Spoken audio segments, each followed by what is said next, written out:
Level 1. Recruit. Germany said never again. Now it's building the strongest army in Europe. You signed the contract at a recruitment office in Munich on a Thursday morning. The recruiter is 34 years old and was posted to Afghanistan and has the specific economy of movement of someone who stopped wasting energy on unnecessary gestures years ago. He explains the terms. 12-month minimum for conscripts. 4 years for career soldiers. The salary, the training path, the options. He does not explain the thing that is obvious to everyone in Germany in 2026, and that does not need to be said. The country that dismantled its military for 80 years because of what military power produced is rebuilding it faster than at any point since 1953, because the world has changed, and the Europe that existed last decade does not exist anymore.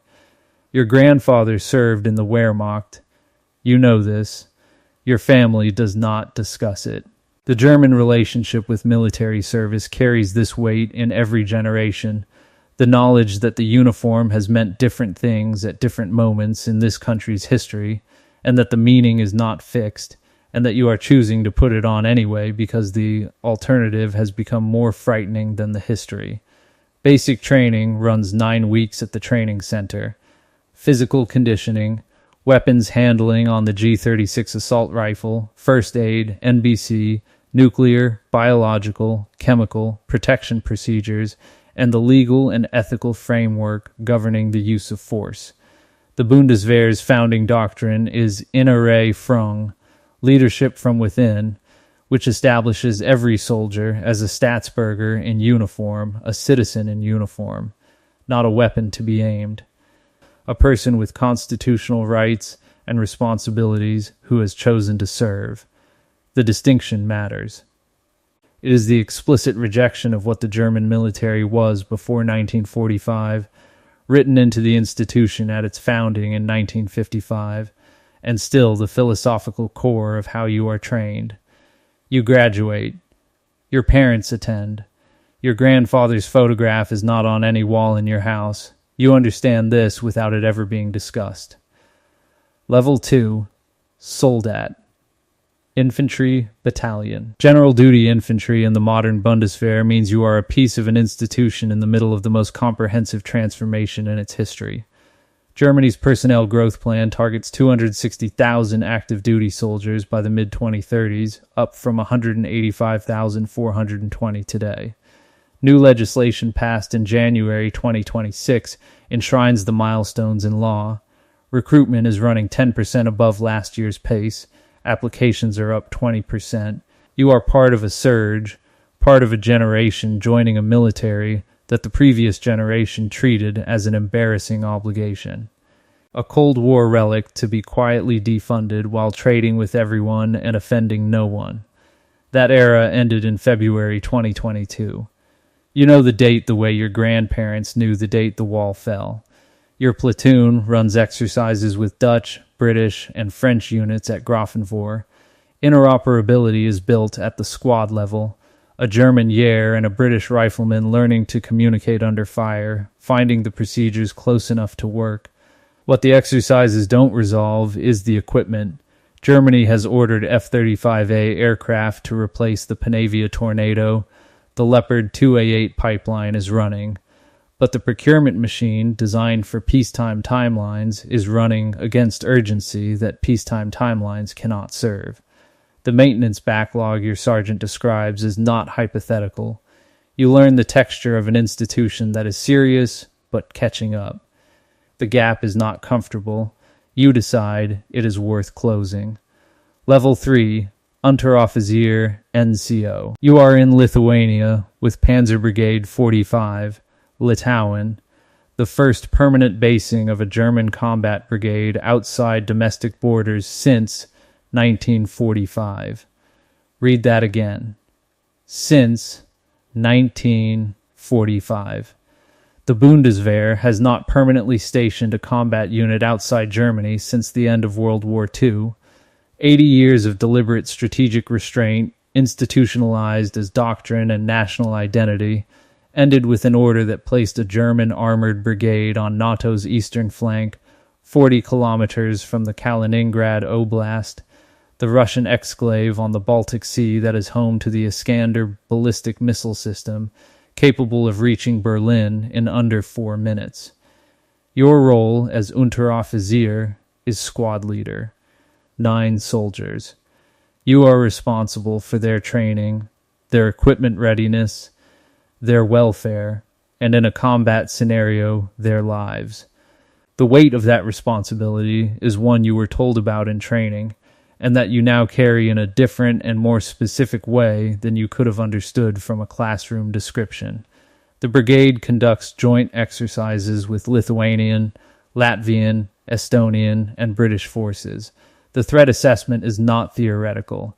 Russian GRU aligned hybrid operations, sabotage of rail infrastructure, interference with communications, disinformation targeted at Baltic populations are documented and active. KSK long-range reconnaissance teams operate in the region monitoring these activities. You are the conventional force that holds the ground they observe. The question that nobody states openly, but that every officer and NCO on the eastern flank carries: what does a collective defense scenario actually look like when it begins? Not in a briefing, not on a map. In a field in Lithuania, with a Russian armored column crossing the border and the alliance's response measured in hours, you run the exercise, you run it again, you will run it many more times. That is the point. Level 4, Fallschirmjäger. The airborne forces are the Bundeswehr's first step toward the Sixth. You transferred from the infantry because you wanted something harder. The Fallschirmjäger, paratroopers, require basic jump qualification and additional physical standards beyond standard infantry. The training at Altenstadt is demanding in the specific way that increases the percentage of the physical problem that is mental. Anyone can be trained to be strong enough. Not everyone can be trained to exit an aircraft and function effectively at the other end. You deploy to Mali as part of the MINUSMA successor framework: presence, training, intelligence support, the work of demonstrating that European commitment exists. Not combat in the conventional sense, something more ambiguous and in some ways harder. You watch a colleague receive a reprimand for a rules of engagement deviation you would have made identically. The row is designed for scenarios that field situations rarely match. That tension, deploying a military built on Innere Führung into environments where the moral choices are not clean, files itself into something that will eventually make you suitable for the next level. Level 5, KSK candidate. The selection process is 2 phases, and the second phase has an 10% pass rate. Phase 1 runs 3 weeks. Physical tests and psychological assessments. The goal is not simply to find the strongest candidates. The Bundeswehr has plenty of those.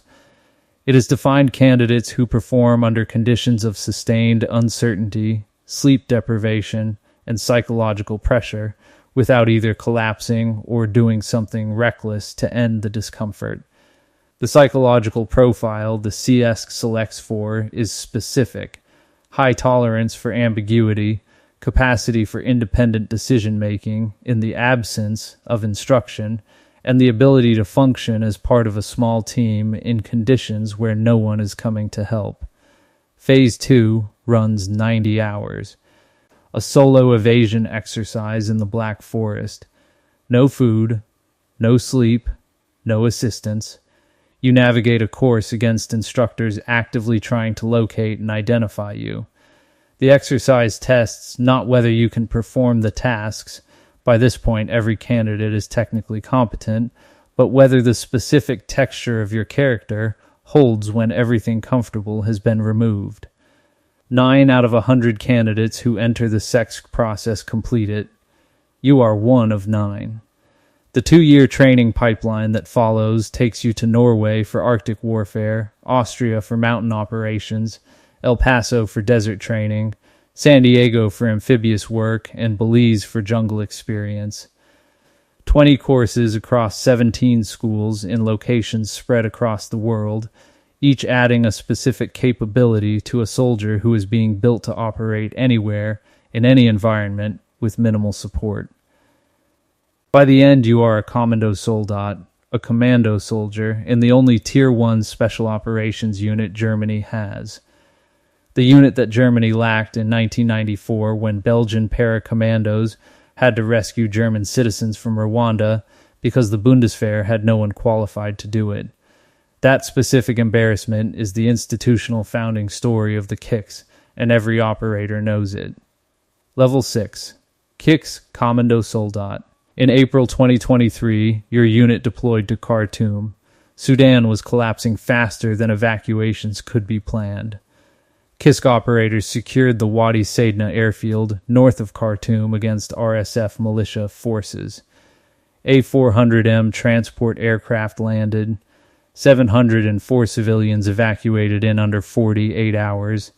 The KISK presence was not publicly confirmed until after the operation concluded. This is the institutional purpose that the Rwanda embarrassment produced. The capability to extract German citizens from collapsing states without asking allies for permission or assistance. You were on the perimeter at Wadi Sedna. You held a position that kept the aircraft on the ground long enough for the buses to arrive. You filed no press release. The operation was described in Parliament as a success. Your name appears in no document that any journalist will ever access. Back in call, your unit is reorganizing as a Special Operations Land Task Group, SOLGI, for NATO's enhanced forward posture. The CAS is transitioning from a crisis response unit that deployed to distant theaters into a formation that is specifically structured for European collective defense. The Black Forest is being traded for the Baltic littoral. The skills are the same. The threat is closer. Your daughter is 4 years old. She has your deployment photo on her bedroom wall because her mother put it there. You are not sure how you feel about this. Level 7. Keksk. Team Leader. You lead a 4-man Fernsfor team on the Baltic flank. Long-range reconnaissance. Your team deploys forward of the conventional forces, observes, reports, and stays invisible. The mission generates intelligence. The intelligence informs the brigade commander's decisions. The brigade commander's decisions shape what the alliance does. Your 4-person team, in a hide site 40 kilometers from the Kaliningrad border in all weather for 10 days at a time, is a link in a chain that runs from a muddy tree line to the North Atlantic Council in Brussels. The hybrid threat environment your team monitors is documented and active. Sabotage operations against rail infrastructure critical to NATO logistics, electronic warfare against GPS signals in the Baltic states, a demonstrated Russian capability that disrupts commercial aviation and civilian navigation simultaneously. The specific pattern of incidents that, read individually, are deniable and ambiguous, and read collectively describe a consistent campaign of pressure below the threshold of Article 5. You write your reports with the precision the mission requires. Observation time, grid reference, description, confidence level. You do not editorialize. You do not speculate beyond what you observed. The intelligence chain handles interpretation. Your job is accuracy. The question you carry home from every deployment, the one your team discusses in the debrief, and then stops discussing because it has no clean answer, is what the threshold actually is. At what point does the pattern of incidents below Article 5 become an incident above it, and what happens in the 11 minutes before anyone has decided? Your daughter drew a picture of you last week. You are in a green uniform with a gun. She labeled it, Papa bests uns. Papa protects us. You put it on the refrigerator. You are not sure whether to feel proud or to feel the specific weight of what that sentence asks of you. Level 8. Brigadekommandeur. You command the brigade that should not exist. By Bundeswehr doctrine and German political consensus as recently as 2021, A permanently stationed German combat brigade on NATO's eastern flank was not something that would happen. Not because it was strategically wrong, but because the domestic political cost of a visible German military presence outside Germany, given what visible German military presences outside Germany have historically meant, was considered too high. February 2022 changed the calculation. The Zeitenwende, the turning point, that Chancellor Scholz announced 3 days after the Russian invasion of Ukraine was not a speech. It was a restructuring of Germany's entire relationship with military power, executed in real time under the pressure of a European security environment that had changed overnight. You are the product of that restructuring. Panzerbrigade 45 is the product of that restructuring. The soldiers under your command, 5,000 German troops permanently stationed in a country that shares a border with Russia's Kaliningrad exclave, are the most visible statement of what Germany has decided it is willing to be. You manage readiness levels, exercise schedules, relations with Lithuanian civilian authorities, the logistics of sustaining a combat-ready formation on foreign soil, the alliance coordination that turns a German brigade, a British battalion, and Lithuanian territorial defense forces into a coherent deterrent.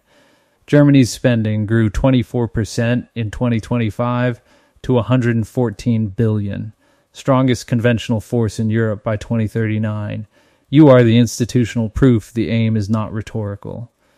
Level 9, General. The strategy document your defense minister released in April 2026 has a title, Verantwortung for Europa, Responsibility for Europe.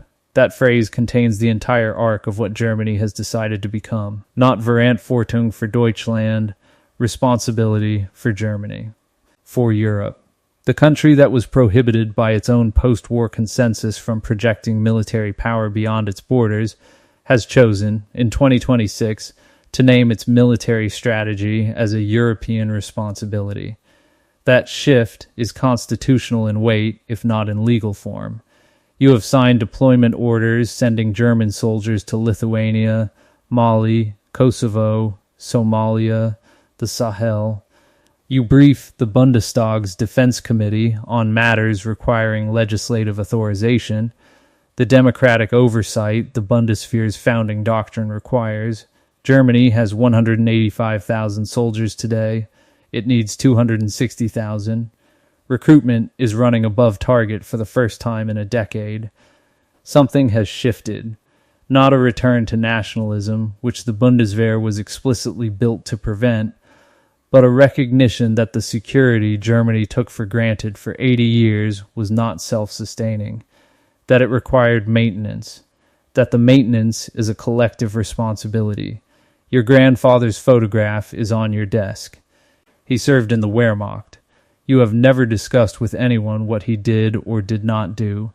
You serve in a different Germany, built explicitly to be different, and you believe in that difference with the specific conviction of someone who understands what the alternative looked like. Verantwortung for Europa. You sign the morning brief and begin the day. Outside the window, Berlin is conducting its ordinary business, the city that was divided by a wall, reunified, and is now the capital of a country rearming itself for the first time in 80 years, as quietly and as deliberately as it knows how.